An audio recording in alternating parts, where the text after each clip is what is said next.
Up, Star Down, brought to you by Wild Fork Foods and Johnson Fitness and Wellness at 877-881-1053. I know Sig got mentioned in there. I know Bell got mentioned in there. I think the Dallas Cowboy play of the year is Elijah Clark. I mean, for sure in this game, no doubt. That was to get knocked down and then knocked down again and then get up and make a play. I mean, that's why you're on special teams. Special teams has one speed, that's go. You set up first and goal from the 8 with 5 minutes left. That's the star up. The star down, CD drop, no field goal. Brian Schottenheimer decision. Philadelphia left for the ball on the 3, but Elijah Clark, Marquise Bell, star up on special teams. Without a doubt, that was tremendous. And look, I mean, that's a situation where it doesn't happen without the returner inexplicably fielding the ball like the 2-yard line. Like, who does that? That was just a crazy, idiotic thing to do. But the way their offense was going, it's like, all right, he's trying to make a play. But then you get the Cowboys special teams to make a play. They pounce on the football, and now you're set up. And it's like, okay, they're going to win this football game. Let's talk about the decision. Brian Schottenheimer on why he went for it instead of kicking to go up 3 with his defense rolling with under 4 minutes left. And then, we had a chance to put him away there. I liked the call on 4th down. I felt really good about the call. I wanted to score the touchdown. Felt really good about it. They made a play and got good rush on Dak, so we didn't get in. But how about our defense, man? They just stepped up, gave us the ball back, and I think the big pass to George was huge right there. Choppy, you want to go for it on 4th and infinity. Yeah. What did you think in that situation? It obviously did not work out. I think the 3rd down play sucked. I think the 2nd down play sucked.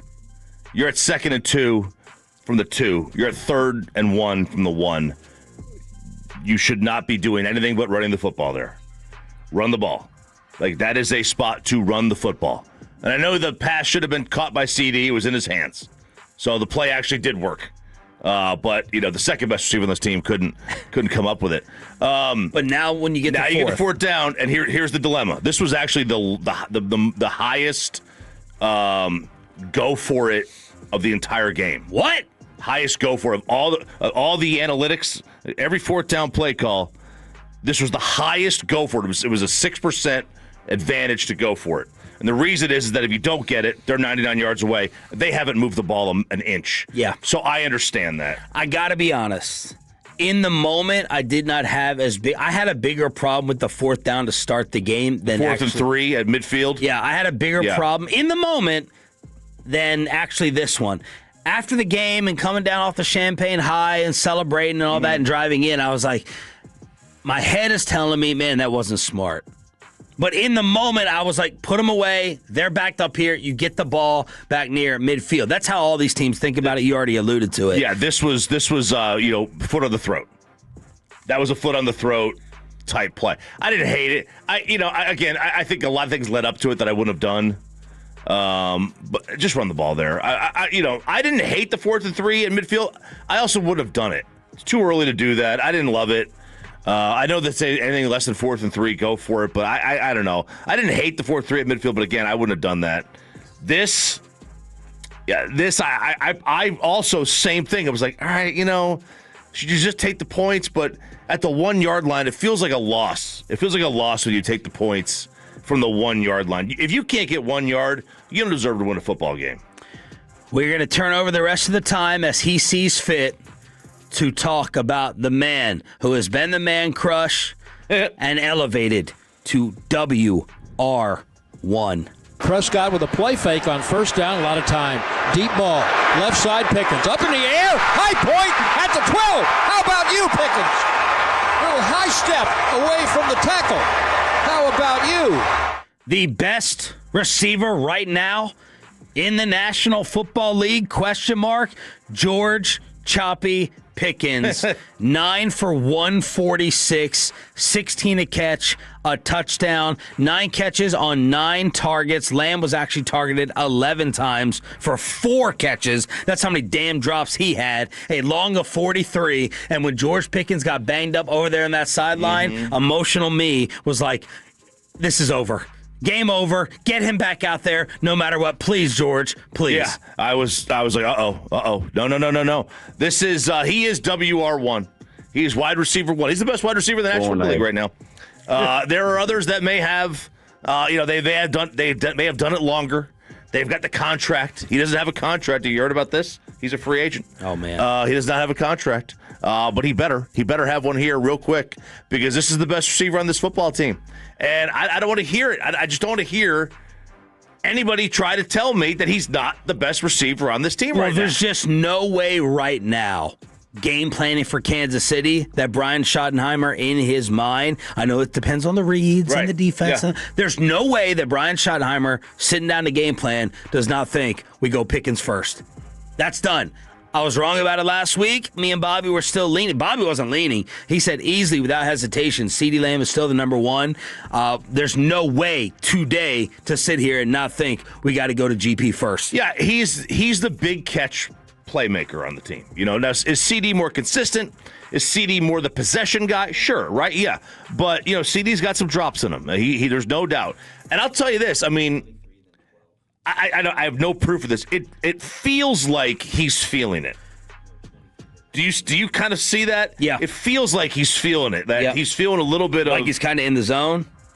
No. CD. Oh, pressure. It feels like he's feeling it like, all right, this guy's kind of taking over my spot. Yeah. And I'm trying to keep him at bay, but I'm making my own mistakes now. Yeah. Like I'm in my slump and he's on his heater at the same time. Pickens with a 43-yarder to the 11-yard line when you're down 7 in the fourth quarter. Dak ran it in for the tie.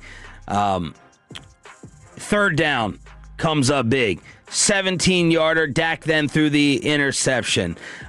He's just coming up big, but no bigger moment than 24 yards at the end of the game on that slant pattern. I believe it was the 24-yarder GP on the clutch. The catch was crazy. Like I said, tracked the ball, kind of beat the defender. I knew he was going to be running up a little behind, so I knew I was going to have a chance to jump for it. And when I came down with it, I kind of knew as well, like Javonte said, because now we're down at the 10. So there's GP, not a man of many words. He talks way more out on the field to the opponents than he does to the media. Let's go cut 19, Pepe. This is Dak Prescott on the man he loves so much. It's hard for me to say exceeds my expectations. My expectations are limitless with that guy, and he'll tell you he's not from here. I'm sure you all read his article, right? The Players Tribune. He's not from here. He's not from this planet. And so I'm not going to put limitations on him. He went out there and does what he's done in games and when he's gotten that opportunity. And honestly, at practice at well, like the guy loves the game. He stays focused. Just the communication I know I've mentioned before to other guys in the huddle about staying focused. Like just keep doing what you're doing.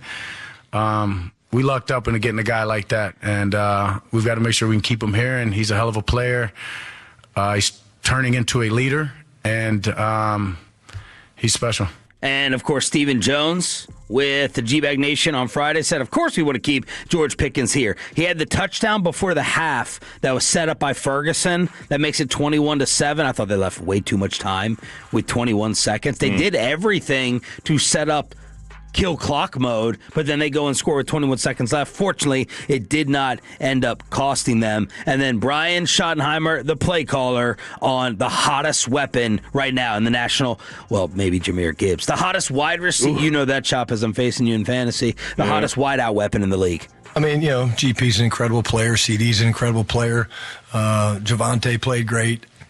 George doesn't surprise me at all, and the beautiful thing is, those two guys aren't nearly as good without each other. I mean, that's real, because you can cloud coverages, and they were trying to do certain things to take those guys away, and that's why you need more than one. And but again, he just continues to step up and do a heck of a job, and the sudden change, pass to him was awesome, and just really proud of him.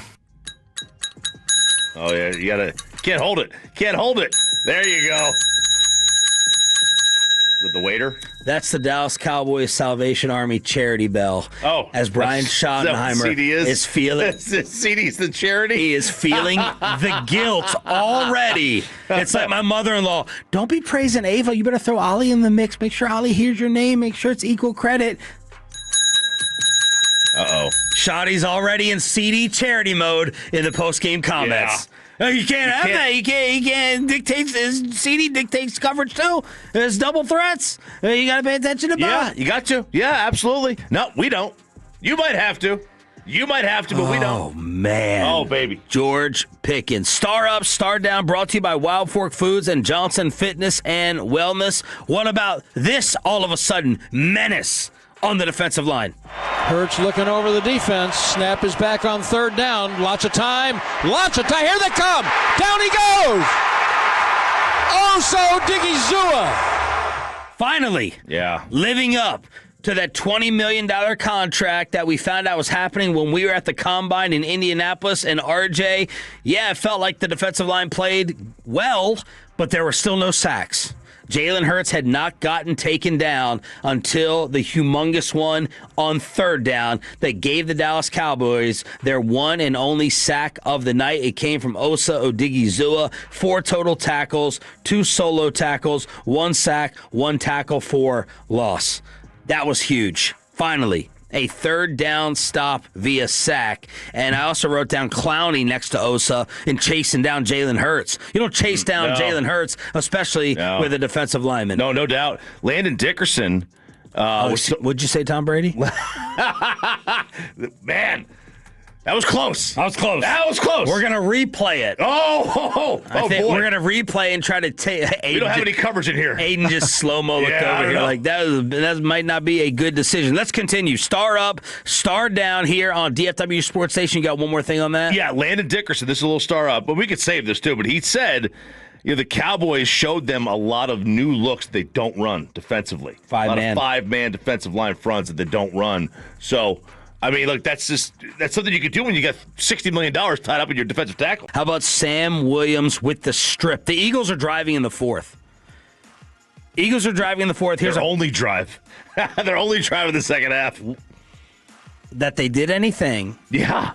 Like that was the only time they basically moved the ball. Williams with the strip. Eagles are driving in the fourth. Kenneth Murray, who had the tip that led to the interception the week before, he has the recovery. Eberflus is going nuts on the sideline, going crazy. It was Saquon's first fumble of the year. And then you end up punting, unfortunately. So you don't do anything with it. You end up punting the football. That's okay. You just push them back. Make that offense, because that offense wasn't going to put together a couple of drives in a row.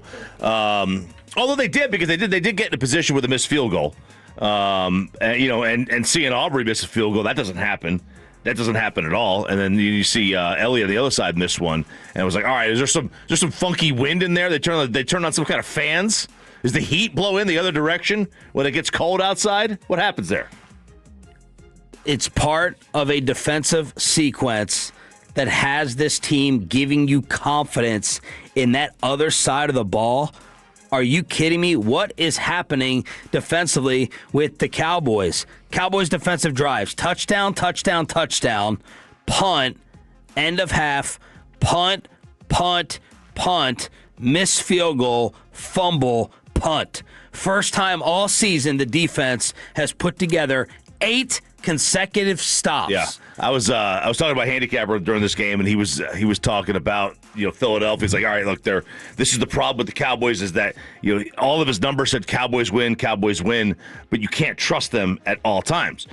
On the flip side, it was exactly the same thing with Philadelphia. Philadelphia, yeah, they looked great at times in that first half with some Cowboy help. But their offense will absolutely keep you in the football game. It will absolutely keep you in the football game. We saw it last week. Detroit couldn't move the football at all. They were still in the football game. Cowboys here have a much better offense at home. It is a tremendous. It can explode at any minute. And here's Philadelphia's offense keeping you in. But how much of that is the Cowboys' defense, which has played much, much better? Brian Schottenheimer on how this D has all of a sudden flipped a switch? Yeah, incredible, right? I think, you look at the run stats, Ed, I'll start there. I mean, what we were able to do to Saquon, who is arguably the best back in the league, and I think he had 10 for 22 or something like that. But they just kept playing, man, and, didn't have great pass rush today. I felt that, it looked like Jalen was back there quite a bit, but man, the tackling I thought was really, really good.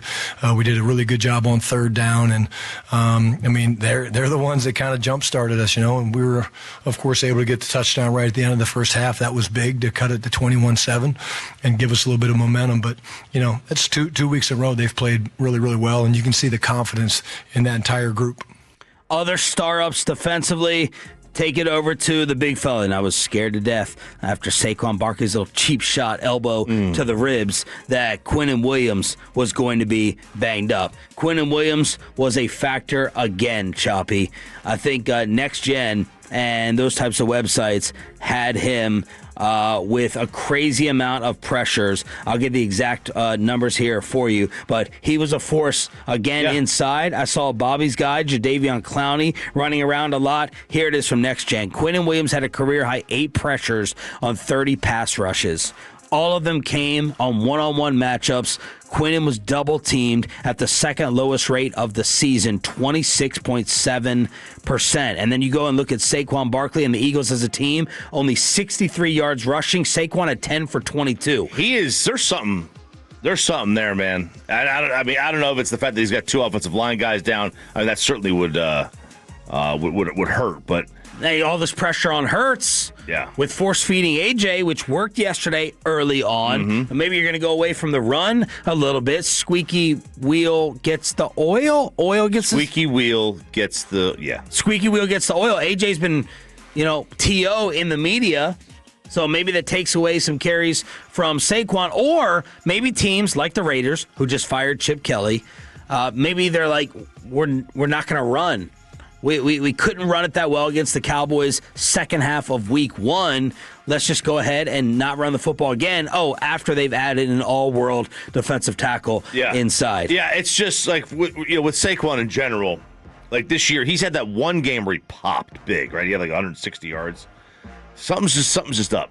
Something's just up with him this year. But hey, look, if the Cowboys defense, the way their interior, their defensive line is starting to make teams change up what they want to do, great. But AJ looks, is it me or did he look bigger yesterday than he had? I mean, he looked massive. He's always a big dude. Yeah, he is. The Eagle uniforms, they need to go back to those. That's their best uniform combination. Osa, Clowney, Star-Ups as well. Star-Up, Star-Down brought to you by Wild Fork Foods and Johnson Fitness and Wellness. We haven't talked about this, and it wasn't any specific play, but I did think that, and I wrote this down at the time, man, that getting them, when Philadelphia got the ball to start the second half, getting them to go 3 and out right away, right after you had scored, just give you a chance, and the Cowboys, I'm trying to think, you go down and they didn't score. They wound up punting. But Philadelphia, if they had scored on that opening drive of the second half, all the momentum that you had going into halftime after you get the 50-yarder to Turpin, after you get the touchdown, after you make it 21-7, is gone. Getting off the field, and then getting off the field again. Like immediately after you punt, getting up the field again. But that first drive out of halftime, I thought was huge for them defensively. 1,000 Tolos are checking us out right now on the YouTube, the Fan Cam, and the Twitch, even with probably some extra days off during Thanksgiving week before you have the Kansas City Chiefs roll in. What was making me extra sick yesterday, in addition to 21-0, extra sick, was this is the get-right game for AJ. He had 5 catches for 67 yards in the first quarter. 5 for 67, including a 16-yard touchdown pass for the first points. Did not have another grab until the fourth, though. Did not have another catch until the fourth quarter. And it looked like early on, I was like, okay, Deron Bland's going to be on him. And then you seem to get caught a lot of times with Kalen Carson. They were targeting Kalen Carson throughout the night. And then, as they do, they go away from it. They're forgetting about Saquon. They're forgetting about AJ. Again, 5 for 67 in the first, nothing until that fourth quarter. 877-881-1053. What are the Tolos coming in with on the Franco injury attorney text line for Star Up, Star Down, Peyton? You got a few saying Star Down to Kevontae Turpin. Several terrible plays for him. 940 says Star Up to the crowd. Stuck around and got loud in the second half. 817 Star Up to Pickens. 817 also says Star Down to Guyan for flinching at the goal line. And 214-972 say Star Up to the defense all around. 6-inch line, you're false starting. And then you trip somebody. And that was intentional. Yeah. I mean, look, that's a last-ditch effort. Like, hope nobody sees it. That's what that play was. But I mean, he did not have his best game. He just and Turpin. Can we get out of this contract? Can we get out of this contract, man? I mean, I know he had the one big play, and that's what he's there for. That fumble, that's my new go-to now. My new go-to is investigate. I want to tag the FBI in everything. Mm-hmm. Investigate 88 and investigate this. Are you embarrassed? Two tight ends. Eagles show a blitz. They give it to Turpin, and he trips over the 30-yard line and fumbles the ball. At the 35, and the Eagles have this one. Brett sounded like you want to be anywhere else. He said trips over the 30-yard line. And it's actually a perfect call. It's not really literal. But it's like the 30-yard line may as well have elevated out of the damn ground to trip him up. And then people are like, what are you doing, Schottenheimer? People are mad at Schottenheimer for that. Why aren't you giving it to Malik Davis? Why aren't you giving it to a running back? Kevontae Turpin, I've been all for get the ball in the hands of your best, most electric players. Like the big 40-yarder that Turpin had before halftime, you saw why they're trying to get it in his hands. That was another level of speed. Yeah. It's like I only hit fast forward on him. But that fumble out of the backfield, RJ. So bad. That was criminal. That was so bad. That was awful. Then he had a drop later on. They're down 14-0 with the fumble.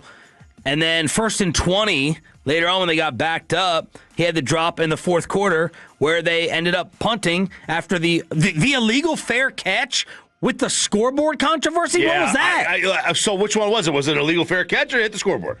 That was, I think it was actually a legal fair catch. Then I thought he was trying to do a fadeaway jumper lateral going towards the sideline before he kept it.